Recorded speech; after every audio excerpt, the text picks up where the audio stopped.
forgot about you last night. For the first time in a long time I did. I was caught up in these drinks. They keep on making an amazing conversation with this girl named Lorraine, who says she's from LA. Keeps making me laugh and even. What up, this your man See That with episode 21. You know what we do here. We talk about the See That Sports Talk, so let's get into it. Alright, let's talk about the 2012 NBA preseason champions, the Lakers. After getting rid of Mike Brown, they all of a sudden started to become a little bit better. I mean, the record is getting a little bit better, but basically it's just the same thing. This is the same team. They just gelled together a little bit better. I think Mike Brown should still have his job, but the way they were playing was ridiculous. For all the money they spent in the preseason, they just should at least, at worst case scenario, should have been over 500 all through the beginning, first weeks of their season. But that's not the way it turned out, and now Mike Brown doesn't have a job. So, I mean, they're doing better, but they should have had their coach. But Mike D'Antoni is a good coach. So, some college football news: Kansas State got destroyed by Baylor. In Oregon, they had a close. They lost the game to Stanford in a close game. I think Kansas should have never lost to Baylor.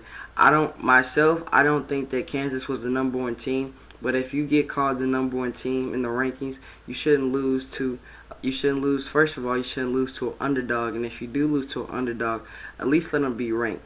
Baylor wasn't even ranked, and their defense isn't that great. I bet you couldn't name anybody on that defense if you even try to think about it, because I sure know I can't.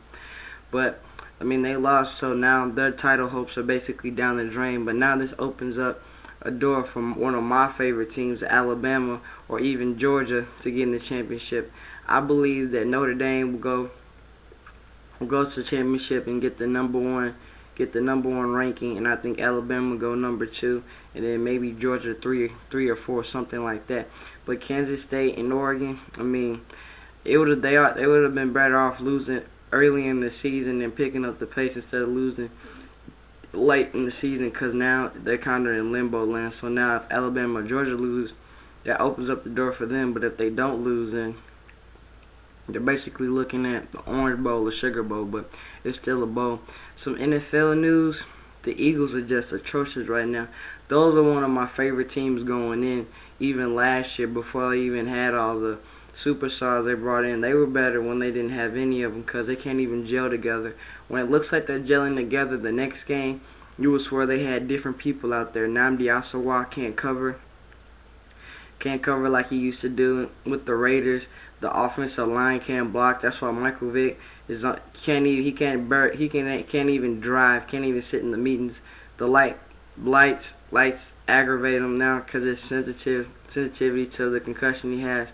His offensive line has got your $100 million quarterback banged up. You can't keep him upright. The defense is super duper suspect. I mean, they can't even operate. If you're going to be a bad team, at least have some pride in one or the other side on the side of the ball. At least have a good defense and a bad offense, and have a bad offense and a good defense. I mean, that's not a formula to win, but at least you can pride yourself on having something good on one side or the other. They don't have anything right now, but their season is in rebuilding mode. But other teams, the Colts, I'm not an Andrew Luck fan, but Andrew Luck is doing work right now. I'm not even gonna lie. Got that team to 6-3 with Chuck Paterno having leukemia cancer, playing for him basically.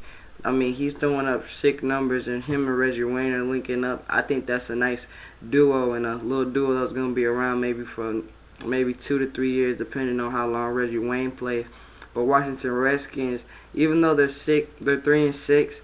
They're probably not going to make it to the playoffs, but I think they're going to give teams at the end a run for the money in games, and they're definitely going to contend.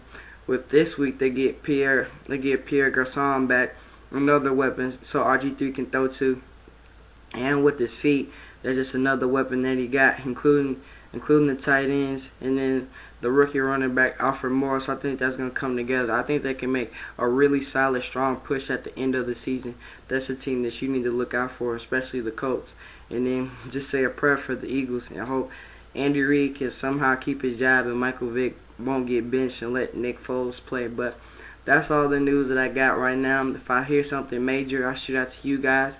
But if I don't shoot another video out next week, have a happy holidays with your loved ones for Thanksgiving. And you know what we do here, this C.Sports Talk. Follow me on Twitter at C.Sports Talk. If you want to see that, you can take it to the beginning of the video. But you know what we do. Signing out.